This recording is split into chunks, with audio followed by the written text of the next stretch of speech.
Hello, this is DJ Dimaliuat, and I'm live in my Facebook page again here in DJ Dimaliuat in my Facebook page, and of course in our TGFI fan page. Okay, so and also this is also recorded and which is also been uploaded in my YouTube account. So I'm just waiting for all the subscribers. Hello, good evening sa lahat. Thank you, Nang Nang, for watching. Hello to everyone. I want to know kung saan kayo nakikinig, saan kayo nanonood. Please just leave a comment below. Yan, dito sa Facebook, here in YouTube. I want to know where are you watching so that mabati ko kayong lahat. And we have a very nice topic for this evening. Yan. So again, as always, every Motivational Monday, as much as I can, I would be online ng 7 p.m. and right now, almost on time tayo. Just setting up all the channels, of course. Ayan, so gusto ko malaman saan kayo nanonood. Gusto ko malaman nasaang bansa kayo here in the Philippines. Kung nandito kayo sa Philippines or you're in abroad, I want to know where are you watching. And again, I want to say hi to you everyone. Saludo ako sa inyo for always investing time for yourself because you know we have been working so much sa pagkita ng pera, di ba? And we always want to be motivated, and that's why we want to also invest in ourselves para yung ini-invest natin kumbaga sa sarili natin, matututunan natin pag nag-invest din tayo ng pera sa mga investment opportunities, hindi yan masayang. Sabi nga, di ba, lagi namin pinakakalat sa TGFI is hashtag, aral muna bago invest. Di ba? Of course, dapat invest din. Hindi naman pwedeng puro aral na lang, hindi na-apply, di ba? So yan, kaya kailangan matutunan mo rin kung paano mag-invest. Yan, so according to Lloyd Valdez Natividad, hello, good evening sir from Singapore. Oh, hello John Lloyd. TGFI will be there in Singapore on November 19. That's a Sunday. So we will be having the first, or actually the second Financial Literacy Summit there in Singapore in November. So we will be inviting a lot of speakers there. And I'll be there, so see you there as well. Yan. So, M-Place, sabi ni Gea, are you living in M-Place, Gea, Miranda? Also, hello from Jordan, sabi ni Bernie San Pedro. Yes, hello Bernie. Ayan. And of course, as we are waiting for people who are about to come, can I request everyone to kindly share this video to your timeline. Kindly get the link of this video and share this to your social media accounts. Diba? So that people who are who might not know that we're already online, makapag-online din sila at makahabol. Ayan. So, also, can I request for you to also share this video to our TGFI Facebook group so that people who are there reading might also be able to see this immediately. And also dun sa mga nanonood sa account ko rin sa DJ Dimaliuat, kindly share this to your timeline and also tag your friends who might want to benefit from this. Good. So, hello Christian, Hori, Shak.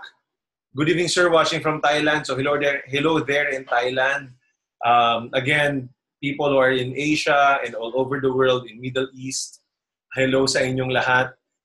You know, this is a very wonderful topic because my first question to you is, sino sa inyo ang gustong maging financially free?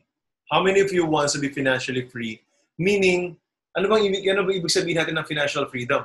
The ability to, you know, spend money without really thinking na baka maubusan ka ng pera. Yun yung importance. Have the freedom. Kaya nga nandun yung freedom eh. You can freely spend your money, di ba?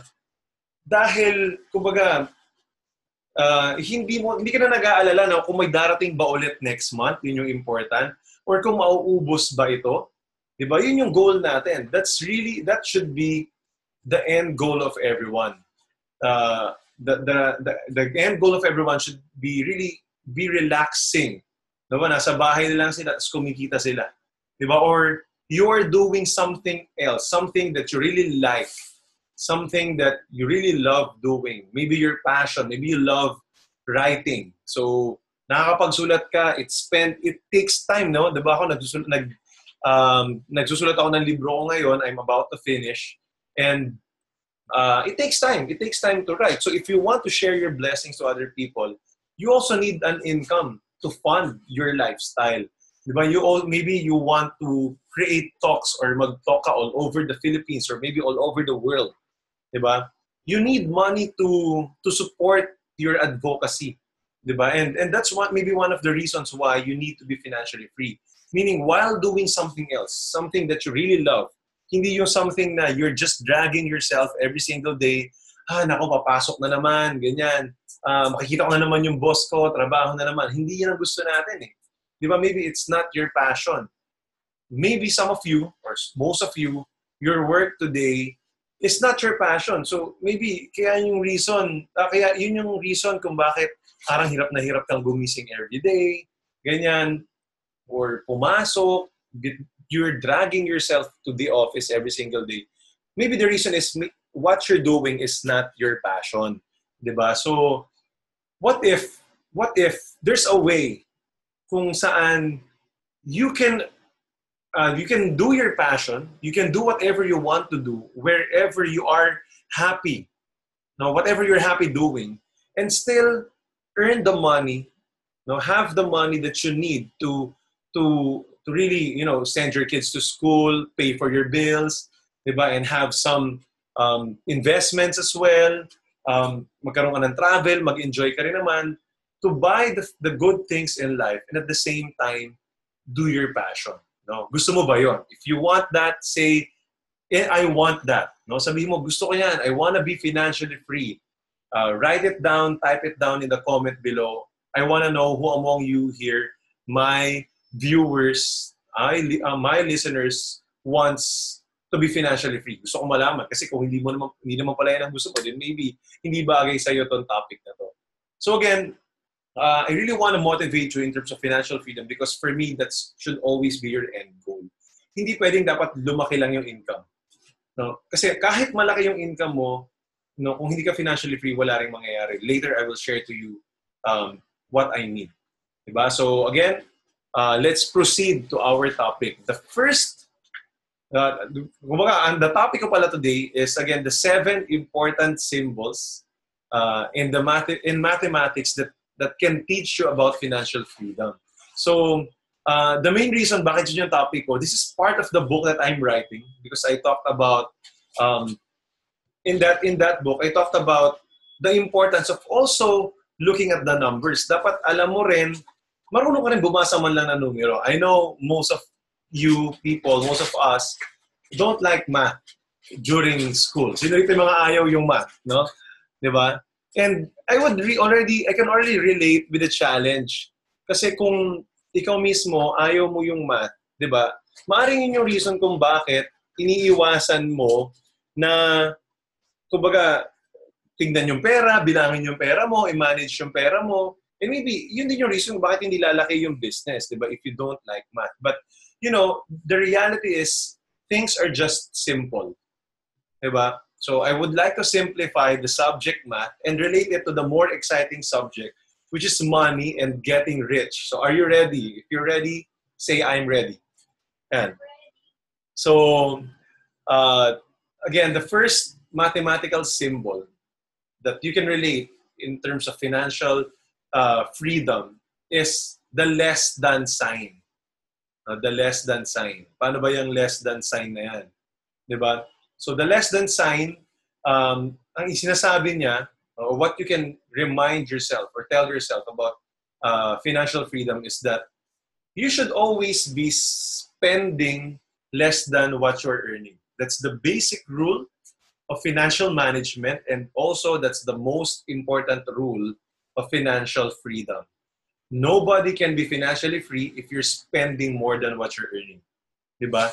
So you really have to learn how to manage your finances and make sure that you're just spending mas mababa dun sa kinikita mo. Diba? If you were spending sakto dun sa kinikita mo, edi wala ka rin maisi-save and ma-spend. Diba? So, kung wala mang natitira, no, if you are, sabi mo, DJ, paano yung sinasabi nila that you should be living within your means. Huwag mong pagkasyahin. No, sabi nga nila, pag maiksi ang kumot, mamaluktot. Mali yun. Marami nagsasabi. I've heard a lot of speakers say that mali yun. Right? That's true in a way kung maliit yung income mo. Pero kung malaki na yung income mo, no, huwag ka nang magpaka-overspend. So you can look at two ways. Tama na huwag kang mamaluktot sa maiksi ng kumot, or don't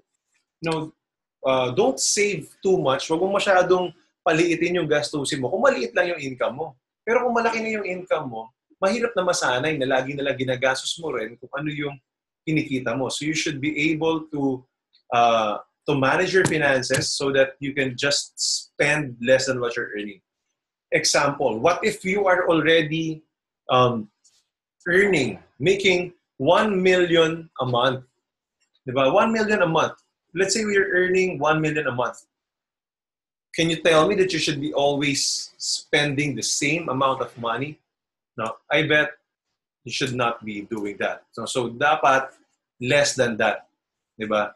The thing is, of course, rich and successful people, the young millionaires, what they do is that they make sure that their earnings is really bigger than what they spend.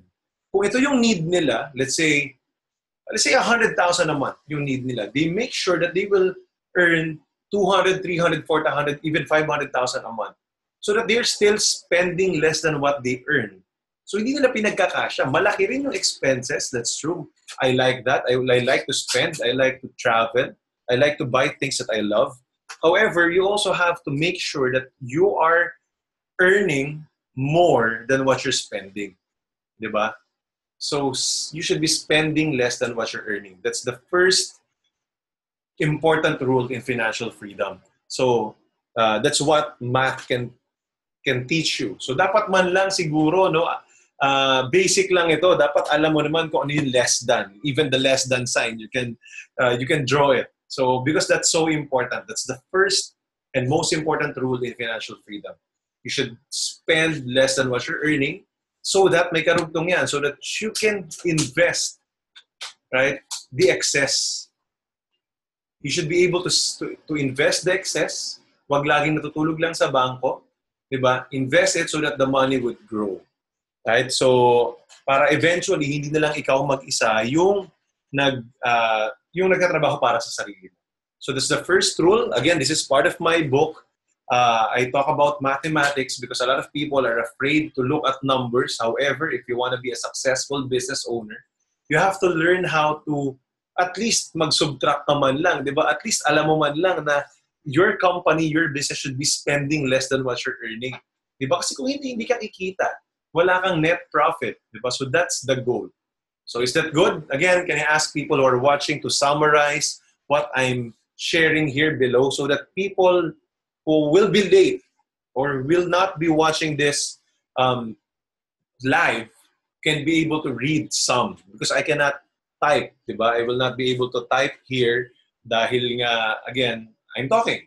Okay, so that's the first and most important rule. Spend less than what you're earning. The second rule in financial freedom is that your passive income must be greater than your expenses. So again, alam na rin natin ito, nabasa nyo na to for some of the books. I just like to reiterate once again that your passive income must be greater than your expenses. Again, I would like to highlight that the goal is not to have big income lang. If you're just looking for a big income but you also have big expenses, pumantay lang siya, or maybe your expenses is bigger than your earnings, then you will not be financially free. You will be working forever until such time that you cannot work anymore. I know a lot of OFWs who've worked for 10 years, 20 years, even 30 years abroad. And then pag uwi nila dahil hindi na sila employable or mahina na sila, nagkasakit na sila, then they're still not financially free because they were not able to invest and look for passive income sources. So the goal is passive income, and your goal is should be your monthly passive income must be greater than your monthly expenses. Diba? So yun ang goal natin. So that eventually, when there's money coming in, even though you're not using your time to earn that, then you can relax. No, paano kung matanda ka na? Let's say you're already 60 or 70 years old. You cannot really work anymore. The goal is that other people or other soldiers, your money, some of your money is working for you. So that's the second rule, or the second mathematical symbol that teaches us about financial freedom. So are you learning? Again, kindly summarize it down here below.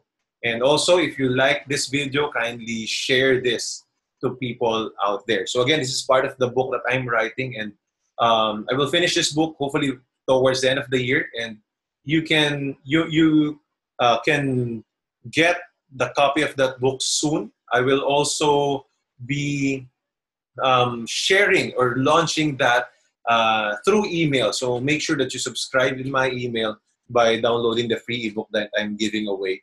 You just need to go to djdimaliuat.com/6habits-free. So that's djdimaliuat.com/6habits-free. Sir, need idea please. Alvin, please expound ano yung idea na hinihingi mo. While you're explaining or while you're typing, I'll go to the third mathematical symbol. So the third mathematical symbol that teaches us about financial freedom is the addition sign, or the plus sign. Right? So the rule is add value to other people. Always think how I can add value to the workplace. If you're an employee, how can I add value more? If you're a business owner, how can I add more value to my clients? Right? If you're a freelancer, how can I add more value so that my people or my clients would choose me over my competitors? So always think of ways how to add value to other people. That should be your daily goal. Whenever you enter a room, your goal must be, how can I add value? How can I add value to the people here? No, yung simple lang na, batiin mo sila, make them feel good. Yung nakasama to sa buko, that appreciate, always appreciate and acknowledge other people. Kasama to sa 6 Habits of Young Millionaires, if you've already downloaded that you should always find a way to acknowledge people and say, I like your hair, or I like your shirt, di ba? Or ang ganda mo ngayon, di ba? Ang ganda ng smile mo, something like that. Or maybe if you've seen some people who are walang kausap, di ba? Maybe you can talk to this person and you're adding value. That should be your daily practice. That should be a way of life, adding value to other people. Because when you have practiced it, nasanay ka sa ganun, you will be able to do that in your business as well. How can I add more value to my clients? Diba? Have you ever experienced, like, let's say eating in a restaurant, and then diba, yung may mga restaurants na yung crew talaga nila are really very customer service oriented, na pupunta ka lang doon, tatanungin ka talaga nila kung anong kailangan mo. That's really adding value. Diba? So, tapos may mga iba na minsan kailangan mo na ng tulong, hindi mo sila mahagilap pa din. Yun yung parang, diba, mafe-feel mo as a customer. Kapag ikaw din yung negosyante, you should also think about that as well. Dapat maisip mo rin, diba, kung paano mo mapapasaya yung mga customers mo.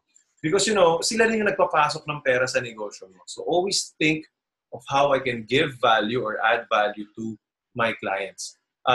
That's also another, another principle in terms of adding value is that hanap ka ng, let's say, meron kang challenges or problems na nakikita sa workplace, di ba?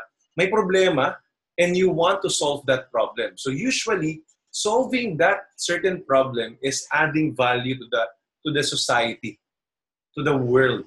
And once they appreciate that value, then they will be willing to pay. They will be willing to pay you.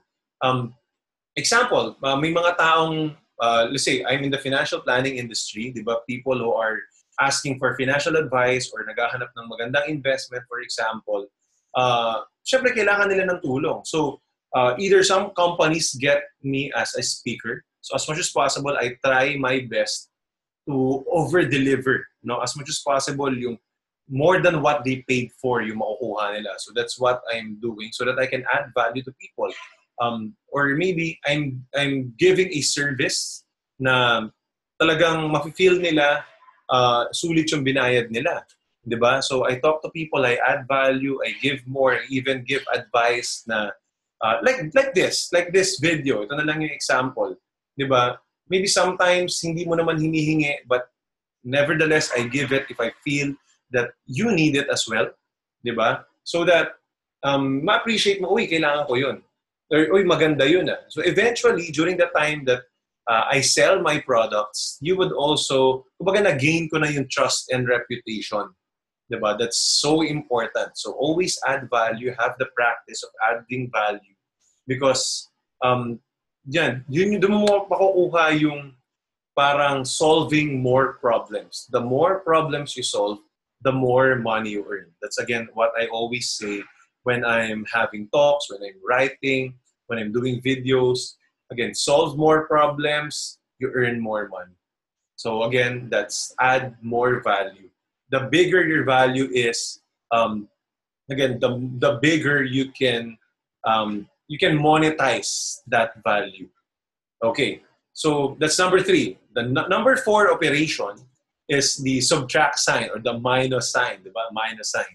Okay, so the rule here is that you subtract the things or the tasks that you really don't like doing. Diba? Ito yung kapag negosyante ka na, if you're already in sales, if you have your own business, diba? Once you started a business, most of the time during the first year or 2, what you're doing is that you're a one-man wrecking crew. Diba? Ikaw na lahat. Ikaw na sa accounting, ikaw na sa marketing, diba? Ikaw sa admin, ikaw sa planning. Dahil negosyo ko solo mo diba? So, you have no choice. But, sa paglaki ng business mo, as your business grows, diba? You would want to subtract the things that you feel hindi mo talaga strength or hindi ka magaling doon. So you might want to outsource it. That's one. Diba? There are other businesses na yun yung strength nila. Yes, may bayad yun. Diba? But it might be able to take some time off from your busy schedule and, magagamit mo yung time mo dun kung saan ka magaling. Let's say me, I'm really good in planning. I'm really good in the financial aspects of the business. And usually, sa managerial level, I'm also good in sales and in training. But there are parts in which, let's say, sa admins, operations, hindi ko masyadong ginagawa. Diba? Let's say, pag-account din, although, ito naman, I'm good in numbers in a way. I like looking at numbers. Tinitignan ko kung magkano kitain, ganyan. However, it takes so much time. Diba? Yung pagko-compute sa Excel or sa computer, masyado siyang nakakaubos ng oras. So what I do is I allow our accounting team to handle that and I don't spend time doing that. I spend time in conceptualizing new business ideas, training the leaders, diba? Recruiting the right people in my team, training more people, learning for myself, and then eventually crafting modules so that people would also learn from it. So doon ako nagpo-focus. And I already subtracted all the things that I hate doing as much as possible or takes too much of my time and other people can do that. Diba? Or just people who I'm not really good at. Let's say, managing our sales force, although I like it, for me, I think, dahil isa lang naman tao ako in one of my businesses sa Driven, nag-iisa lang ako, I cannot train 1,000 people. No? So what we did, we just, multiplied ourselves to and subtracted the work from me and delegated it to my employees, to our leaders, and some of my business partners. I told them, guys, mas magagaling kayo dito. This is how to do it. Diba? Kayo na yung gumawa nito. So the benefit from me is that it subtracted time as well. If you look fast forward, when we look fast forward, kung gusto ko maging financially free, like, and there are people doing the things that I used to do in the past, then makakapag-relax ako. And that's the reason why I was able to travel. Let's say, last June, I was there in Japan for 10 days. Diba? But still, the business is still running. Diba? I'm able to get out or get away from my business and it still will run because I already delegated some of the important tasks that other people can do. Now, tatanungin mo, DJ, paano yan? Ang hirap mag-entrust or mahirap magtiwala sa ibang tao, di ba? That's true. Kaya dapat maunang-unang master mo whatever you will, hindi naman master, pero alam mo yung pasikot-sikot. Di ba? Maaring may mga taong mas magaling sa'yo. Di ba? Pero still, dapat alam mo kung ano yung ina-outsource mo. Para hindi ka rin maluloko ng ibang tao or your employees would still perform at par with your level. Pero huwag kang matakot na i-delegate ito. Kasi a lot of skilled individuals, the really great ones, like to do it on their own. Marami niyan yung mga self-employed na akala nila sila lang yung pwedeng gumawa nung strength or skill nila. I'm already telling you, if you are in that situation that you're the one who's the best one in your team or in your business, you have to start accepting that there are also people who can do your job. Diba? I-delegate mo yan so that you can do other jobs. Hindi ka ma-obsolete, promise. Now, this is what I always also tell our management team. Sabi ko sa mga team ko, ituro mo na yan ginagawa mo sa mga bago nating employees so that you can do more things na may isip kong pwede kong ipagawa sa'yo. Diba? So you have to learn how to delegate your tasks to your people so that eventually you can free up time for yourself and your family. I remember last Saturday, I was doing a recruitment seminar in our financial planning industry as financial advisors. And I was asking, this is the two questions I always ask. Right? Do you want to earn double of what you're earning right now? So I always ask that. So because, of course, I'm in the sales industry, I know that you can always double your earnings as long as gagawin mo yan. But the most important question is, do you like to double the time for yourself and your family? Because, there's a lot of people who have big income as well. However, wala na sila lalong time for themselves and their family. Right? And me, as you can see, I was able to still do this, videos, 1 hour free video every other week. For the simple reason that I have set up a system and I have delegated some tasks to my people so that I can do things that I love doing. Right? So that's maybe what you can do as well. Delegate tasks. Subtract tasks from yourself. Huwag mong solohin lahat. Subtract tasks from yourself and delegate it to other people. To trusted people in your team. Maniwala ka, there are people whom you can trust and they can even maybe can do it better than you. Diba? They may be able to do it better than you. And that's one thing that I've learned as well. Nung una, takot akong, let's say, our recruitment seminar, usually ako yung una nagko-contact niya because, I know that I'm a good speaker. I know that yung mga nasa isip ko, mas-share ko talaga and people will get attracted. So during the first few years of our business, usually ako yung nag-handle doon plus one business partner, si Gary. However, of course, habang lumalaki yung negosyo, the need arises that kailangan kami sa ibang areas. So I decided to delegate some of the tasks to our staff and to our partners, to other partners as well. So it has given me more time for other things para mas mag-grow ko pa yung business ko. So that's the fourth mathematical symbol or the fourth rule of financial freedom. Puntahan ko lang itong si Alvin Ibay. Sabi niya, I'm planning to start a tracking business. Tracking ba ito or trucking? Yung trucks, mga haulers, ganyan. When I got back in the Philippines. Now, I'm here at Korea. Medyo konti lang alam ko about business. Sir, I need an idea how this business flows. Ang una ko namang sasabihin sa'yo, Alvin, hindi porke narinig mong maganda, papasok ka na kagad doon. So, of course, that's good that you have to maybe look for partners, Alvin. Look for partners na may experience na dyan. That's maybe what you can do para hindi ka mag-isa yung gagawa. Or maybe look for people who are already doing that business and maybe you can invest with them at first para mapag-aralan mo on the inside yung negosyo. Kasi pag napag-aralan mo na in the inside yung negosyo, mas eventually, unti-unti mo nang matutunan. And then maybe you can start on your own. So, partner with them or look for partners, start a business para at least hindi lang din ikaw mag-isa, mas magiging madali yun. So, yun yung sagot ko dun, Alvin. Kasi, the how-tos will not always be enough. Maybe you can even research in Google paano siya gagawin, ano yung mga kailangan. But still, experience will still be the best teacher for you. Right? So, that's my answer, Alvin. The fifth operation, or the fifth thing that you would like to remember, or the fifth rule, fifth mathematical operation that you would need for you to be financially free is that the multiplication sign or the times sign. Right? So you have to multiply yourself through other people. So again, this is another, kumbaga, another major lesson in the book that I'm writing. The title of the book is The Secret Life of a Young Millionaire. So some of my life story will be there, and at the same time, the ideas that I will be that I use in my life that enabled me to be financially free are there. That book would be about financial freedom.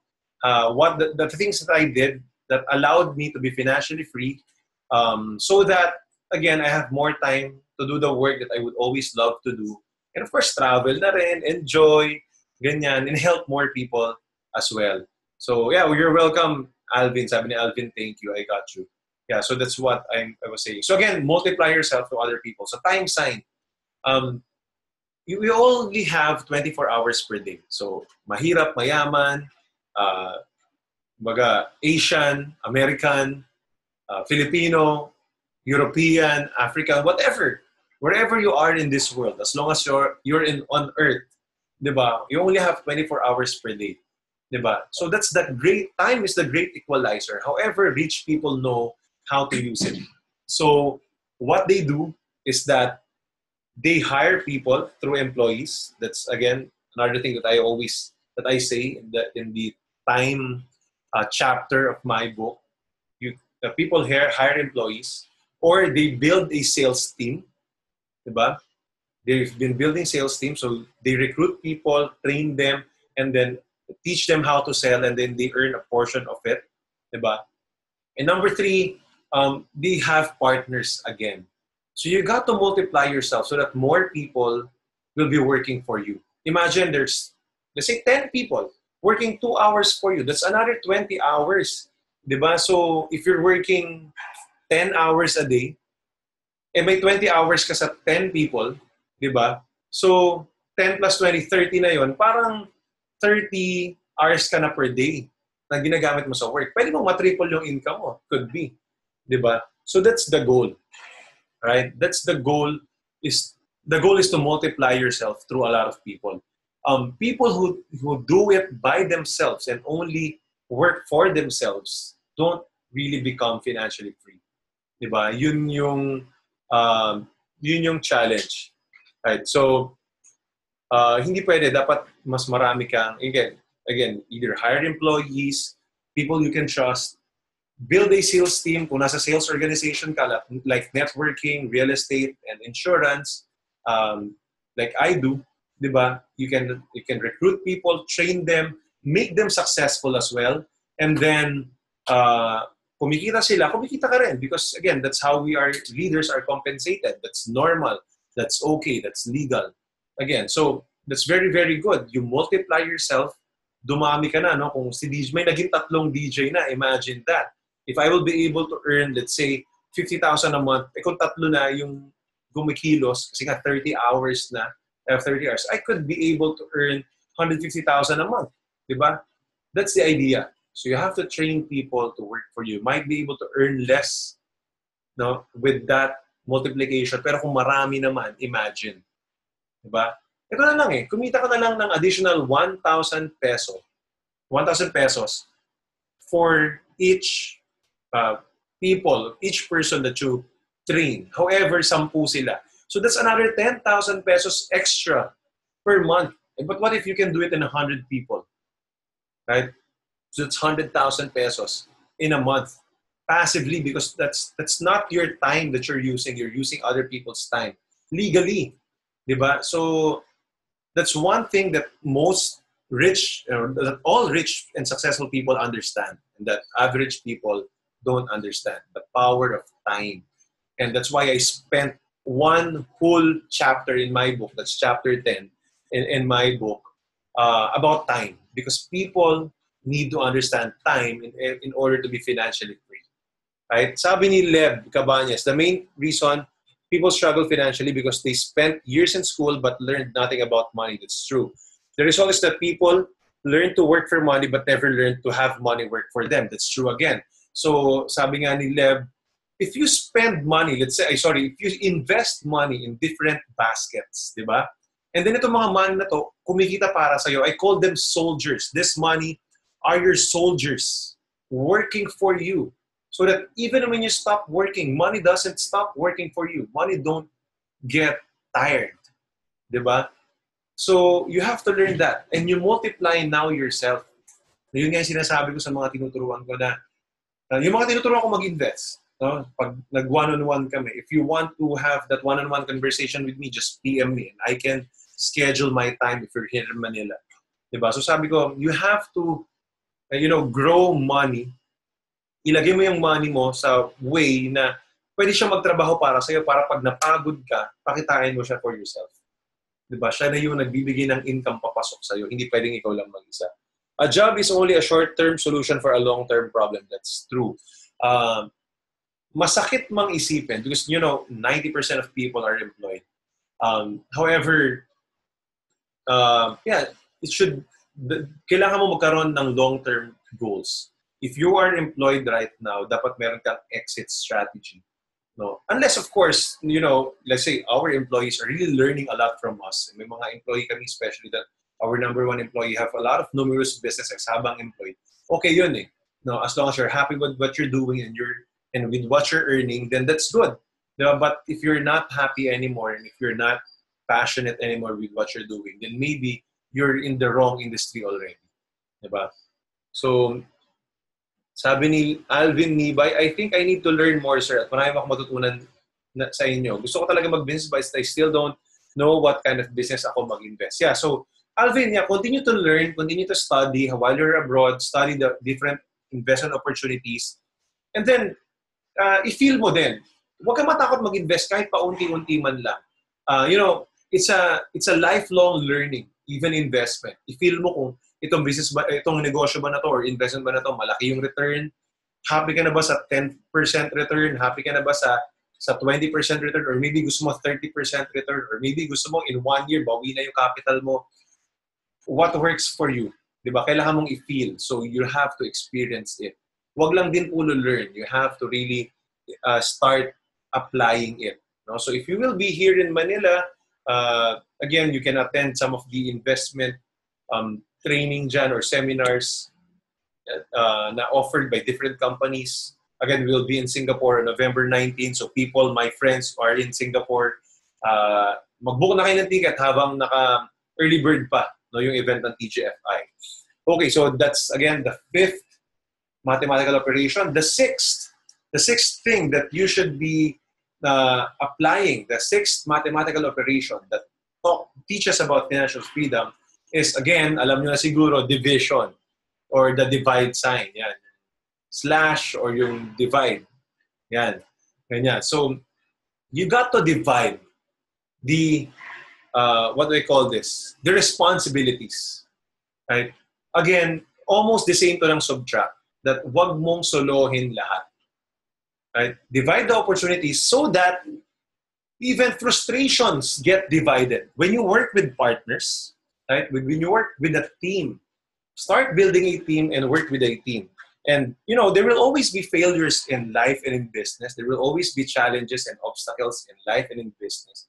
But when you work with a team, with people that, with your team, with people that you love, even, again, the rejection, pinali, dalawa kayo, gets divided into half, divided into two. Diba? So, kung marami kayo, then it's easier. And at the same time, the stress level, imagine, na-mention sa akin of one of the agency managers of my friends in film life. Sabi niya, DJ, being an agency manager, sabi niya kasi agency manager siya, people don't realize that it's a one-man excom or executive committee. Bakit? Ikaw na yung marketing, ikaw pa yung accounting, ikaw pa yung recruitment, di ba? Ikaw pa sa planning, ikaw pa sa development, sa training. Mahirap siyang gawin ng isang tao. So I realized that time na, oo nga, no, totoo nga. And that's why kasi being an agency manager is just like having a big business already. You really have to divide the responsibilities to different people, to people who you trust. You have to train people na trusted, di ba, na mapagkakatiwalaan. Di ba? I don't mind mabawasan ng konti yung income ko, let's say, a little about 5 to 10%. Di ba? Bawasan ko ng konti yung income ko kung dadami naman yung free time ko.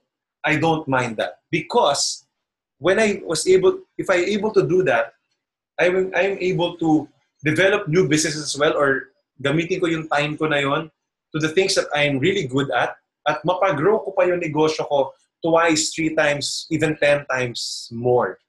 Diba? So, I will divide the rejections. I will divide the stress level. I remember dito nga sa Driven, no, sa negosyo namin na Driven, it's a real estate marketing company. Again, you cannot please everybody. So there will always be challenges, concerns, comments, ganyan, reklamo of agents, sometimes even buyers, sometimes even developers. I cannot imagine kung ako lang mag-isa doon, the stress level, dahil lahat sa akin dadaan, ako lahat kailangan mag-approve. But because I have partners and trusted partners and really good partners as well, there are times that I get tired. So yes, I'm really hands-on in that business, but when I get tired, I can take some 1-2 days off, not think about the problem, and and still be confident that the company is still running really well because I have partners doing it with me, right? So that's very important. So saluhan, di ba? And even in any business, this is what I learned. Hindi ko alam. I don't know. People who have businesses, please confirm it with me. But based on my experience, yung excitement level mo sa isang business is just like a straight, not a straight line na ganyan.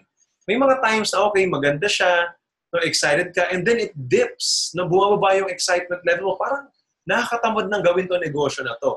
And a lot of people give up at that point, and then, sayang yung negosyo, tumitigil sila, di ba? Or they just go back to their job, or they think they made the wrong decision. Diba? Because of course, it's not really that easy to be an entrepreneur. Kung madali ito, lahat na lang negosyante, lahat na lang mayaman na. Diba? So, there will always be a point in your business career na bababa yan. Diba? Magdidip yung excitement mo, yung passion mo. But if you just stay long enough and if it's a really good business, babalik din ulit yan.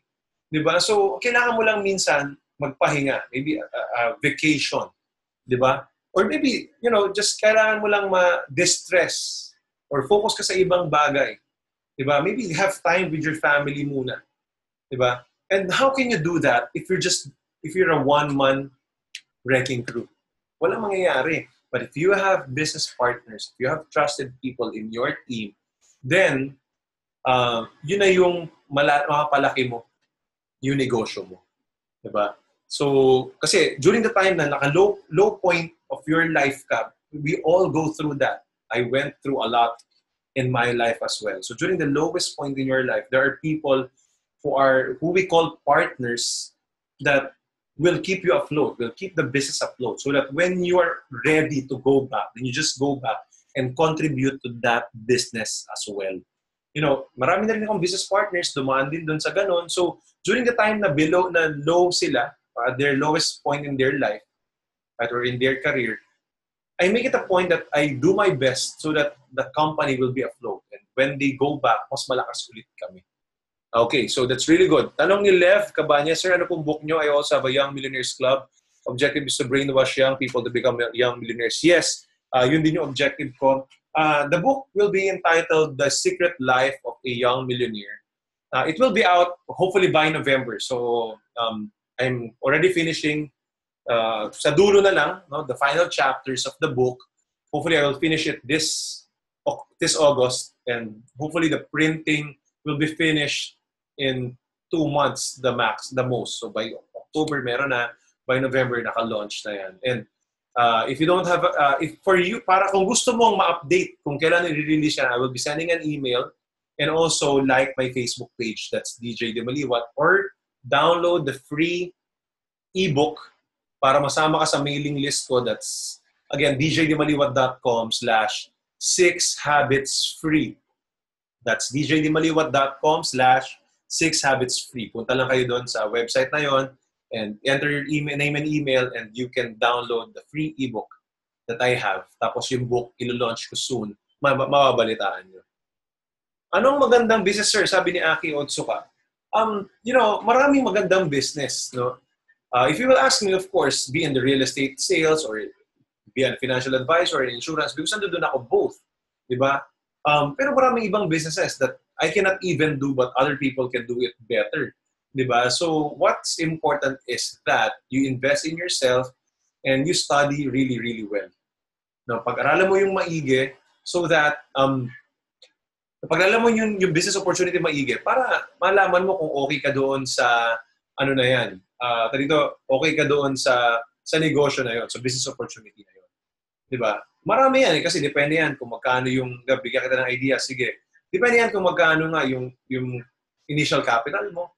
Diba? Saan location, and even anong klaseng negosyo yung gusto mo. Diba? That's very important. Alamin mo muna, pag-aralan mo. Marami kasing opportunity. I chose the sales industry and then build a team dahil halos walang cash out. No, meron lang yung training ko lang, ganyan, that I invest in myself as well, opisina ng konti, di ba? So that's the reason why I entered into real estate sales and as a financial advisor. So I'm a unit manager there. Then I built a team, di ba? So I train people, I train the team, I allow them to earn big, and then I earn as well from overrides. So that's my business. That's my main business. Then, of course, may mga tinayo rin akong business na for me, hindi siya naging bagay, di ba? At nagsara itong mga to.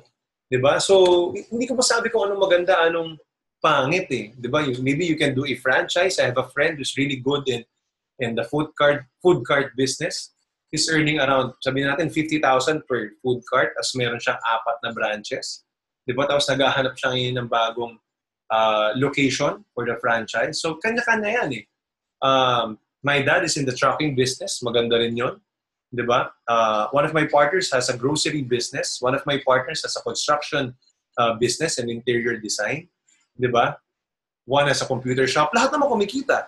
So, meaning, you work on yourself. Then maybe you find business opportunities as well na pwede kang mag-invest and pag-aralan. Thank you, Lev. No? I will wait for it, sir. Sige. Soon ya, basta within the year, tapusin na natin. Okay, so the 7th, no, naka-anim na tayo. So the 7th mathematical operation that you should remember and that teaches us about financial freedom is that the equal sign, hindi mawawala yung, equal sign, ganyan, ang hirap. Okay, so that tells you that your self-worth will always equate to your net worth. Again, your self-worth will always equate to your net worth. If you want your net worth to be bigger, you have to check on your self-worth. You know, a lot of people are earning big, but they don't believe, grabe, ang dali naman ng trabaho ko, tas ang laki ng income ko. Parang hindi ko to deserve. So, walda sila, gastos sila ng ganyan, inuubos din nila yung pera nila because they don't believe that they deserve that amount of money. They don't believe that their family deserve that amount of wealth. So, you have to work on your belief in yourself. And one way to do that is, you know, para mas tumaas yung self-worth mo is continuous training for yourself. Gamitin na natin yung words ni Lev. Brainwash mo yung sarili mo that I deserve this, I deserve more, I deserve bigger. Ako, I always pray to God that, Lord, give me more income, bigger income. I hope I can always grow my income every year so that I can help more people. Diba? That's my prayer because I believe I deserve big income because I help more people. I always make sure that I will always share to people, pay it forward. And that's why, maybe that's one reason, that's one way to help you believe that you deserve more. Right? And at the same time, syempre, galingan mo sa lahat ng ginagawa mo. If alam mo magaling ka, then you know you deserve as well. Diba? And of course, another thing, you have to surround yourself with positive people. Yung nagsasabi na, deserve mo yan, magaling ka, kaya mo yan. Diba? Because people, kung ano yung naririndi ka dun. So either naririndi ka sa pangit or naririndi ka sa maganda. Diba? So you always have to brainwash yourself with positive things in your life. Either you telling it to yourself every single day and people around you telling yourself that you're really good and that you can. So that's the seventh thing, right? Equal sign. Your self-worth will always be equal to your net worth, right? People, most of the time, subconsciously, hindi nila alam that subconsciously, sinasabi nila sa sarili nila, I don't deserve wealth. So even if they earn big, may magandang transaction, malaking income, inuubos din agad lahat. Right? Because if you believe that you deserve that wealth, you will invest that money. Right?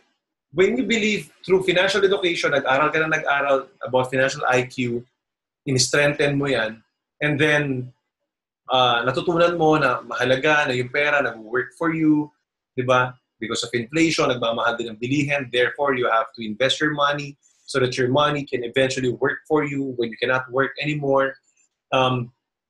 Once you learn that, then you know na, oy, teka lang, I deserve this. Diba? I deserve to earn big because I work so hard. I love my staff. I love my business partners. I love the people who help me. Diba? So you always have to think about that as well. So those are the 7 things. The 7 mathematical operations, important operations that teaches us about financial freedom. So to summarize, the first operation is less than. Spend less than you earn. That's the basic and most important rule in financial management and financial freedom. The second thing that the second operation is greater than, diba? Your passive income must be greater than your expenses. That's the end goal, right? When you reach financial freedom, then you can easily be ultra rich and have so much money. But the first goal the first checkpoint must be financial freedom. So your passive income must be greater than your expenses. The third operation is addition or plus sign.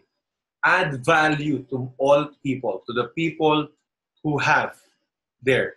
Right? So to the people who's in your circle, diba? In your workplace, in your business partners, even at your home.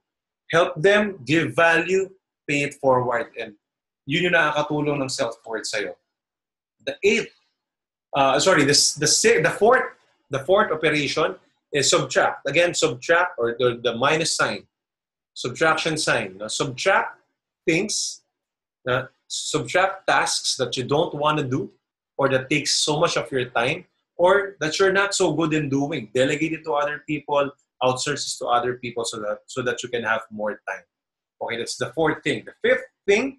The fifth operation is that multiply or times, diba? Multiply your time, multiply yourself through other people because that's the secret of the rich people.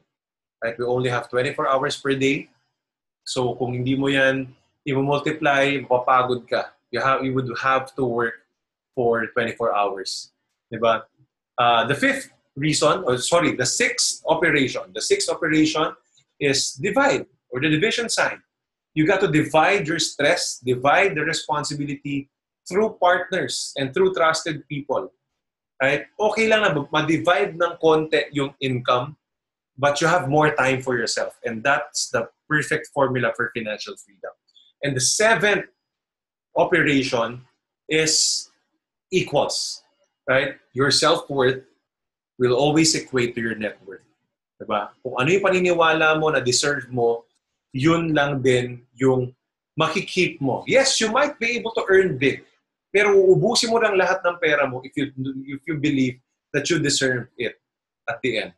But if you believe that you deserve the wealth that you're creating, then iipunin mo yan, i-invest mo yan, palalakihin mo yan, until such time that it's so big that even if you're not working, it works for you. Diba? So that's the perfect way. Sabi ni Lev, sir, can I have a copy of this 7 mathematical thing? I will also post a blog about this in my page tomorrow. So, in my website. So just go to djdimaliuat.com. I will also post a blog about this video, about this topic tomorrow, para at least, again, ma-review ninyo. So, pupunta tayo dyan. And also, Lev, magiging part siya ng book ko. Diba? So, yung blog na yun is just an excerpt of the book. So, ilalagay ko rin siya sa book ko. In one of the chapters, nandoon siya. So, hanapin mo na lang. Basahin mo siya. Yan. Thank you for sharing. Thank you, Joy, for sharing. Again, sharing my video as well to all those who shared this video. Again, if you like this video, can you kindly share this to your timeline? If you found a lot of value to this video, again, don't be shy. Don't hesitate to share this because more people needs it.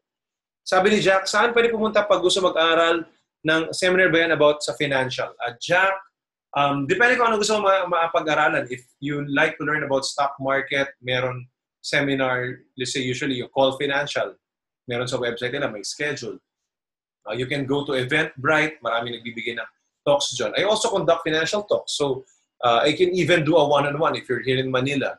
Yan. So, konting plugging lang, guys. Konting plugging ng konti. I have a seminar on August 27. That's a Sunday. That's called Timeless Marketing Intensive. So, if you want to see me and join that whole day of seminar, that will be at 8 a.m. to 8 p.m. You can attend that seminar. Of course, it's a paid seminar. The regular price is $4,970. That's $4,970 or $97. But I'm still giving it at a discounted rate. Just go to my website.